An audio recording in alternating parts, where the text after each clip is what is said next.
ओम श्री सद्गुरुवे नमः। ओम शांति ही शांति ही शांति ही। प्रणाम भगवान। भगवान दृग दृश्य विवेक में परम पूज्य ब्रह्मनिष्ठ महात्मा स्वामी श्री अखंडानंद जी सरस्वती जी महाराज कल से आगे के प्रकरण में बता रहे हैं कि यह जो वेदांत का सत्संग है, वेदांत की जो बात है वह सबके समझ में नहीं आती है। कैसे, तो उसको बताते हैं कि जिसके चित्त में राग द्वेष होता है उसको वेदांत की बात समझ में नहीं आती है। यह कोई खिलवाड़ नहीं है, तमाशा नहीं है कि जाकर गंगा स्नान किया और पुण्य मिल गया। गंगा स्नान का पुण्य दूसरा होता है और जो सत्संग की समझ होती है वह बिल्कुल दूसरी चीज होती है। शरीर स्वस्थ हो, मन में सद्भावना हो, चरित्रवान व्यक्ति, सद्भाव संपन्न व्यक्ति और जिसकी बुद्धि भी कही हुई बात को भी थोड़ी ग्रहण करने योग्य हो, वह व्यक्ति बुद्धि में विवेक हो, मन में सद्भावना हो, स्वास्थ्य हो, सौंदर्य हो। कठोपनिषद में यह श्रुति है। कठोपनिषद दिल है। दिल वेद का हृदय है। क से लेकर ठ तक 10 अक्षरों का विन्यास 10 दल कमल पर किया जाता है। क से अंग, च से य, ट और ठ हृदय के 10 दलों पर विन्यस्त होते हैं। कठोपनिषद माने हृदयोपनिषद, वेद का हृदय। वेद एक पुरुष है और उसके दिल का नाम कठोपनिषद है। अब एक मंत्र है कठोपनिषद का 1-2-24। ना विरतो दुश्चरितान्न ना शांतो ना समाहितः ना शांतम मानसो वापि प्रज्ञानेन नैनमाप्नुयात्। कहने मतलब ना विरतो दुश्चरितात, बोले कि लाइब्रेरी में बैठकर स्टडी करते हैं। ना भाई, वेदांत एक विद्या है। वेदांत लाइब्रेरी में बैठकर स्टडी करने की वस्तु नहीं है। ना विरतो दुश्चरितात, जिसने दुश्चरित्र नहीं छोड़ा उसकी समझ में वेदांत नहीं आता। ना शांत, जिसके मन में काम है, क्रोध है या शांति है। 5 रुपए पर अपने दिल को बेच दिया। एक आदमी के 5 रुपए खो गए और कैसे छटपटाए जैसे उसके कलेजे में आग लगी हो। 5 रुपए ने उसके कलेजे को भस्म कर दिया और वह समझना चाहता है वेदांत को। नाशांत है, जिसके मन में काम है, क्रोध है, लोभ है, राग है, द्वेष है, वह नहीं समझ सकता है वेदांत को। यह कोई कठियारे का घर है कि जो चाहे घुस जाए। ना शांतो ना समाहित, जिसके मन में समाहितता नहीं है, जिसका मन एकाग्र नहीं है, चंचल है। घंटे भर सत्संग सुना और 10 बार घड़ी देखी कि कहीं ऑफिस पहुंचने में देर न हो जाए, तो 10 बार तो ऑफिस की याद आई। घड़ी देख देख कर सत्संग समझ में कहाँ से आएगा। अरे भाई, उसके लिए थोड़ी एकाग्रता चाहिए। ना समाहित है ना शांत मानसो वापि। एक बात और, जो संत से सिद्धि चाहता है या संत में सिद्धि देखना चाहता है उसकी समझ में भी यह वेदांत नहीं आता। सिद्धों के पीछे भटकना जिज्ञासु का काम बिल्कुल नहीं है। एक मैया थी वृंदावन में, वह गोलोक से कुलिया मंगाया करती थी, कुल्हड़। उसमें मलाई भरी होती।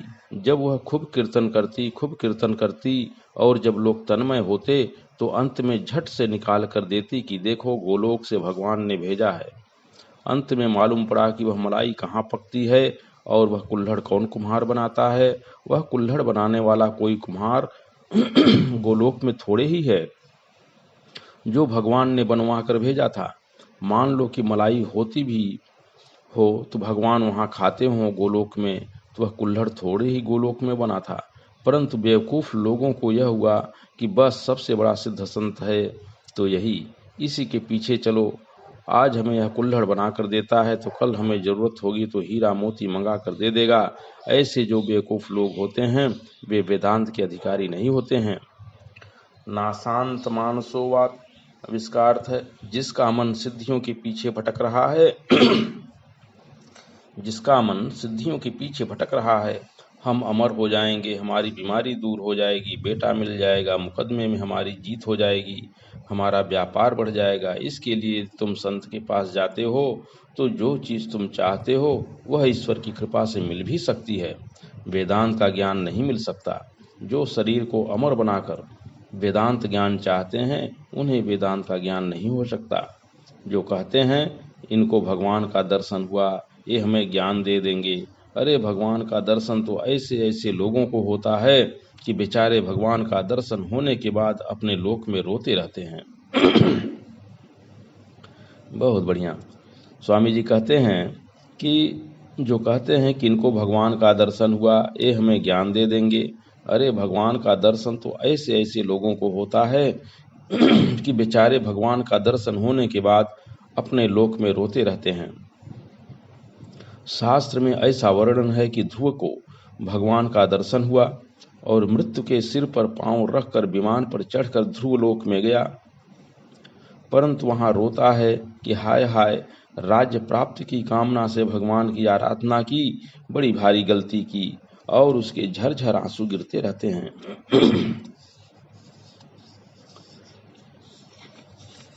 भगवान के दर्शन जो काम प्राप्त करना चाहते हों, ब्याह करना चाहते हों, कर्दम ऋषि को ब्याह करना था और भगवान आए, दर्शन दिया। कर्दम ऋषि ने कहा, भगवान हम बहुत बढ़िया, एक उद्बोधमिच्छन गृह मेध धेनु, ये भागवत का मंत्र है भगवान, हम घर की एक कामधेनु चाहते हैं। घर की कामधेनु माने पत्नी। घर में कामधेनु पत्नी है, जो मांगो सो देती है। भगवान की आंख से टप से 2 बूंद आंसू टपक पड़े। सिद्धपुर में बिंदु सरोवर है। गरुण जी ने देखा, जब उनको वरदान देकर भगवान गए तो गरुण जी ने पूछा, आज आपकी आंख से 2 बूंद आंसू गिरे, तो ये कैसे गिरे? तो भगवान ने कहा कि इसलिए गिरे कि वह हमारी आराधना करके ब्याह करना चाहता है। जिसके ऊपर मैं प्रसन्न हुआ, जिसको वरदान देने के लिए मैं गया, वह आदमी हमको नहीं चाहता है, उसे हम पसंद नहीं हैं, वह ब्याह करना चाहता है। करुणा के मारे उस पर दया आई। उसकी दीन दशा देख कर कि मैं सामने खड़ा हूँ और वह ब्याह करने के लिए हमसे एक लड़की मांगता है, दया के मारे आंसू निकल पड़े। करदम ने देख लिया था कि एक भगवान आए तो ब्याह कराकर चले गए, अब दूसरे भगवान घर में आए हैं तो वे क्या करेंगे? वे कहीं नाती पोतों में फंसा दें तो पैदा होते ही बोले कि कपिल जी महाराज आप घर में ठहरिए, अब हम संन्यास लेकर जाते हैं जन्म के दिन। वेदांत कोई मामूली चीज है? वेदांत मामूली चीज नहीं है। जिसके मन में सिद्धि के प्रति आस्था है वह संसारी है, वह संसार चाहता है। जितनी भी सिद्धियां होती हैं ये संसार में सुख देने के लिए होती हैं, ये संसार का दुख मिटाने के लिए होती हैं, संसार में उत्कर्ष देने के लिए होती हैं। स्वामी जी कह रहे हैं कि वेदांत कोई मामूली चीज नहीं है। जिसके मन में सिद्धि के प्रति आस्था है वह संसारी है, वह संसार चाहता है।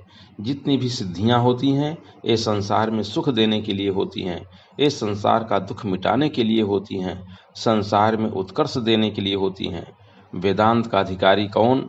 तो बताते हैं कि जब तक सिद्धि चाहता है मनुष्य, तब तक वह वेदांत का अधिकारी नहीं है।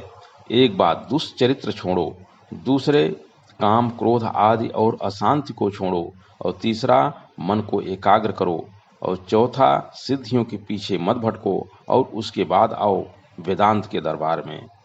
तो भगवान यहाँ पर मैं इसको समाप्त करता हूँ। प्रणाम।